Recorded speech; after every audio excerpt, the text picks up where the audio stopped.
ஒரு பரபரப்பான சாலையில பல்வேறு விதமான வாகனங்கள் போயிட்டு இருக்கும்போது பெரும்பாலான சமயங்கள்ல அந்த வாகனங்கள் எல்லாம் போக்குவரத்து நெரிசல்ல சிக்கி தவிக்கும். ஆனா இந்த ஒரு வாகனம் போக்குவரத்து நெரிசல்ல சிக்கி கொண்டாலும் அதற்கு மட்டும் தகுந்த வழி ஏற்படுத்தப்பட்டு அந்த வாகனம் பாட்டுக்கு போயிட்டே இருக்கும். அது என்ன வாகனம் தெரியுமா? ஆம்புலன்ஸ். ஏன் அந்த வாகனத்திற்கு மட்டும் அப்படி? அந்த வாகனத்தில் இருப்பது யார்? உயிருக்கு போராடி கொண்டிருக்கும் ஒரு நபர் இல்லையா?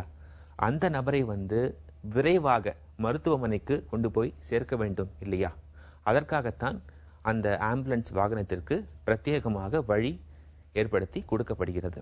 இந்த ஆம்புலன்ஸ் இந்த சொல்லுக்கு, இந்த வாகனத்தை தமிழில் எவ்வாறு சொல்லுவது? இதற்கு நிறைய பெயர்கள் உண்டு. எல்லாமே காரண பெயர்கள் தான். மருத்துவ வசதிகள் இருக்கும் ஒரு வண்டி என்பதனால மருத்துவ ஊர்தி அப்படிங்கிற ஒரு பெயர் இந்த ஆம்புலன்ஸ் வாகனத்திற்கு உண்டு.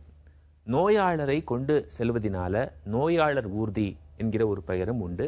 அந்த நோயாளிக்கு அந்த வாகனத்துல முதல் உதவி செய்யப்படுவதனால முதல் உதவி வண்டி என்று ஒரு பெயரும் உண்டு. பல்வேறு பெயர்கள் இருந்தாலும் மருத்துவ ஊர்தி அப்படிங்கிற பெயரை நாம பரவலாக பயன்படுத்தலாம்.